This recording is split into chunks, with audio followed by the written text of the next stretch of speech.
Shalom, jumpa lagi di channel Klavos Malamoy bersama saya Pendeta Dolvince Yemi Malobat SPDK.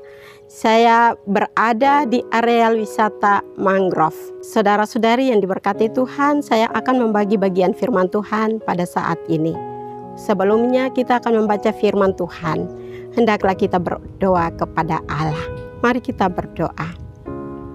Ya Allah Bapa dalam kerajaan sorga, kami menghampiri Engkau pada saat ini, dan kami hendak membaca kebenaran firman Tuhan. Tetapi kami menyadari sungguh bahwa kami adalah manusia biasa, yang penuh dengan kelemahan, keterbatasan, bahkan keberdosaan pada kami, sehingga kami tidak pantas untuk mengerti dan memahami kebenaran firman Tuhan. Oleh sebab itu kami mohon ampun, dan Tuhan memberikan kami hikmat, melalui kuasa Roh Kudus hadir bagi kami, supaya ketika kami membaca firman Tuhan, kami mengerti, memahami, dan melakukan maksud firman dalam kehidupan kami. Berbicaralah kepada kami ya Allah Tuhan kami yang hidup, sebab kami telah siap untuk mendengarkan sabda kebenaran pada saat ini. Demi Kristus yang hidup kami berdoa. Amin. Bapak Ibu Saudaraku yang terkasih dalam kasih Kristus, pembacaan firman Tuhan bagi kita yang terangkat di dalam Injil Lukas pasal 16 ayat 19 sampai 31. Dengan perikop pembacaan, orang kaya dan Lazarus yang miskin. Ada seorang kaya yang selalu berpakaian jubah ungu dan kain halus, dan setiap hari ia bersukaria dalam kemewahan. Dan ada seorang pengemis bernama Lazarus, badannya penuh dengan borok, berbaring dekat pintu rumah orang yang kaya itu, dan ingin menghilangkan laparnya dengan apa yang jatuh dari meja orang kaya itu. Malahan anjing-anjing datang dan menjilat boroknya.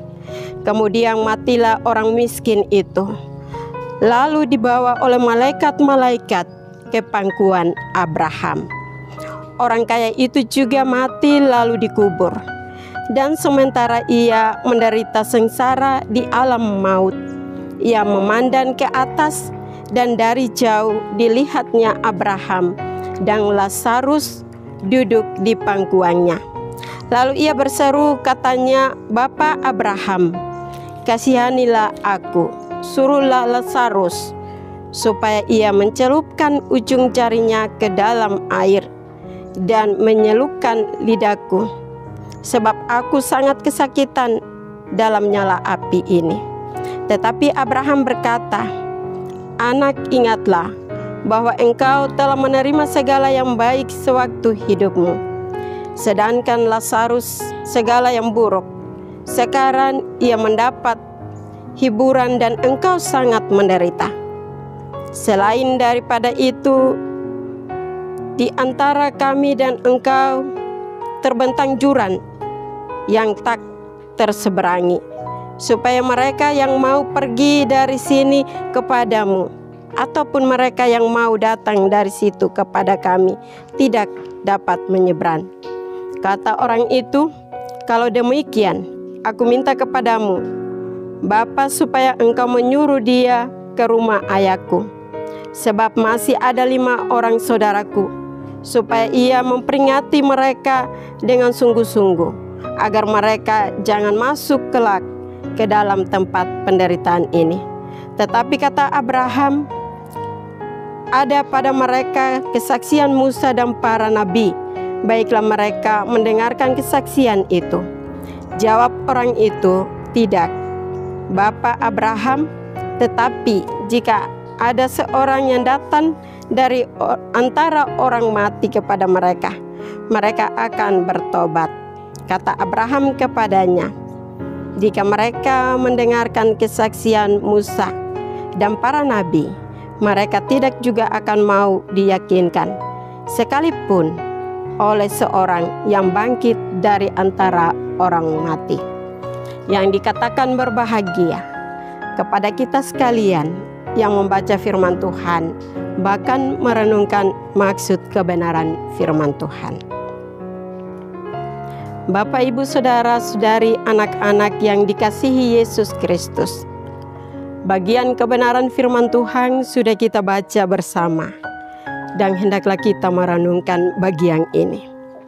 Dari keseluruhan bagian pembacaan firman Tuhan, Lukas pasal 16 ayat 19 sampai 31, dengan tema kebahagiaan kekal tidak tergantung pada harta. Saudara-saudari, Bapak, Ibu, anak-anak yang diberkati Tuhan Yesus Kristus, dalam kehidupan manusia ada dua pilihan. Pilihan yang pertama adalah kekayaan. Bahkan juga yang kedua, ada orang yang dikategorikan orang miskin. Kekayaan untuk kehidupan manusia sangat penting, tetapi kaya yang bagaimana? Yaitu kaya untuk melakukan kehendak Allah bagi manusia yang lain. Dalam bagian pembacaan firman Tuhan ini menceritakan tentang orang kaya dan si miskin, yaitu Lazarus. Dalam bagian pembacaan firman Tuhan ini terbagi 3 bagian. Ayat 19 sampai 22. Ayat-ayat ini sangat jelas dan menjelaskan keberadaan si orang kaya yang begitu mewah dalam segala hal dan selalu bersukaria, bersenang-senang apa yang dibuatnya, sehingga dapat ia merasakan bahwa dia lebih daripada si miskin yang diberikan nama, yaitu Lazarus. Kenyataan kehidupan si orang kaya, dia seringkali lupa orang yang miskin atau tidak kuat. Dapat kita bandingkan dalam kitab Roma pasal 15 ayat 1 dan 2. Kita yang kuat wajib menanggung kelemahan orang yang tidak kuat. Dan jangan kita mencari kesenangan diri sendiri. Artinya, dalam kehidupan kita sebagai orang yang kuat atau kita kategorikan orang kaya, kita juga wajib menolong orang lain. Bukan kita mencari kepentingan diri sendiri atau kesenangan kehidupan diri kita sendiri. Pada ayat kedua, setiap orang di antara kita harus mencari kesenangan sesama kita demi kebaikan untuk membangun sesama kita.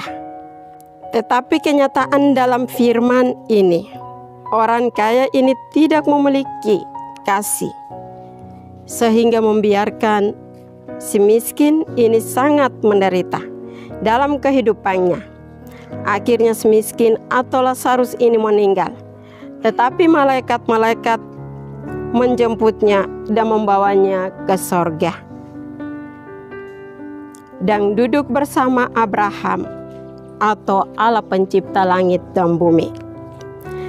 Bapak, Ibu, saudara-saudari, anak-anak yang diberkati Tuhan Yesus Kristus.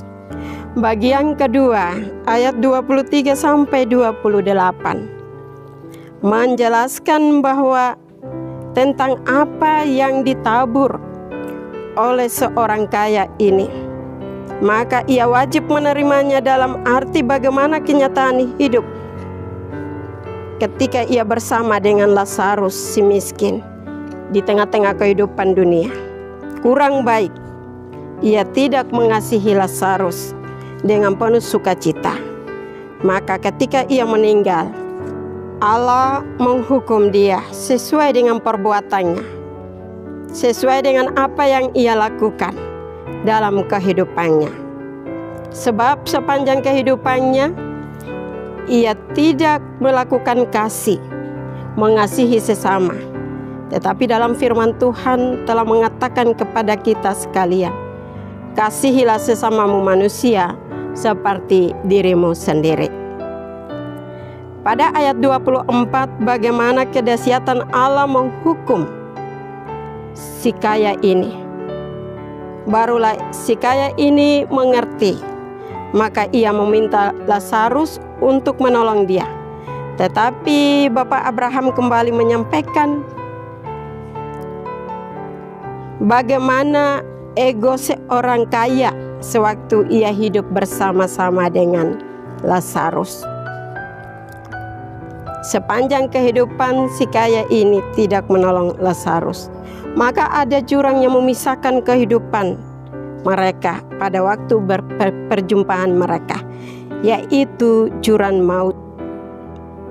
Dan di sana ia minta supaya ia kembali untuk menyampaikan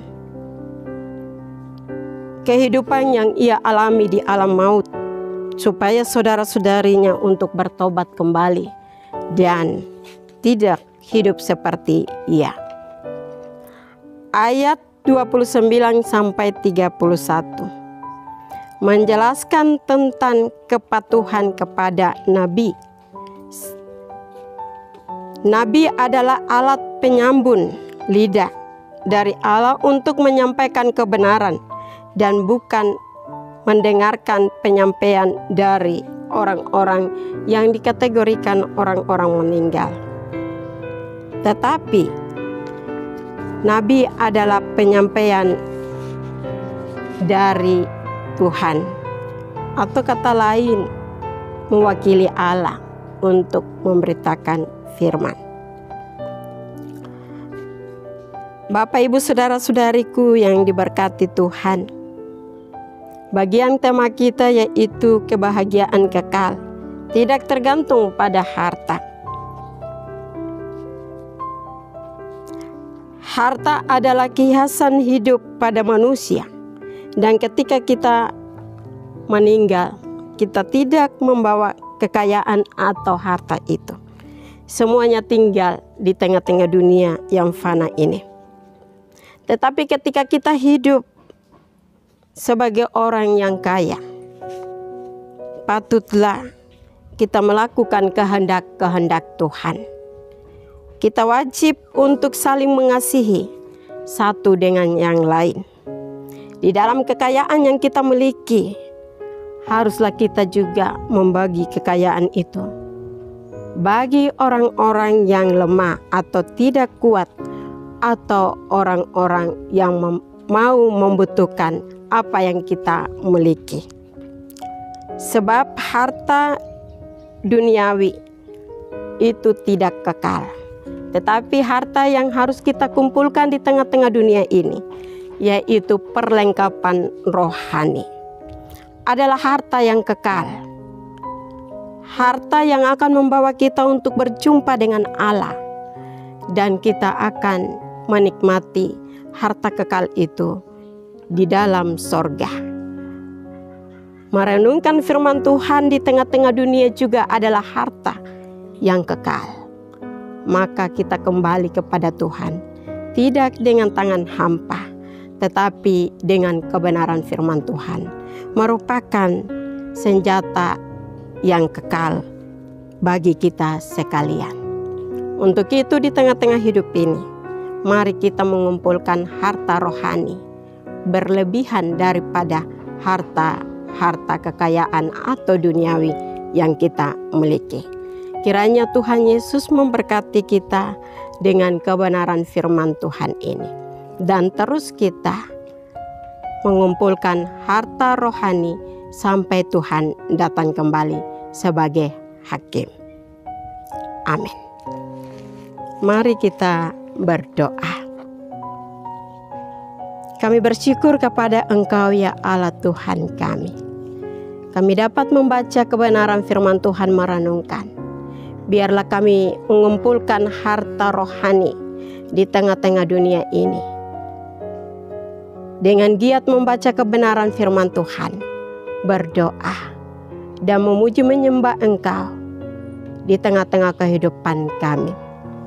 Ya Allah Tuhan kami yang hidup, kiranya Engkau tanamkan firman ini bagi kami sekalian. Jauhkan si iblis untuk merampas pemberitaan firman Tuhan ini. supaya firman Tuhan ini menjadi harta rohani bagi kami sekalian. Dalam nama Tuhan Yesus Kristus, terpujilah Allah kami. Kami berdoa kepada Bapa di sorga. Amin. Shalom, demikianlah pemberitaan firman Tuhan. Tuhan memberkati.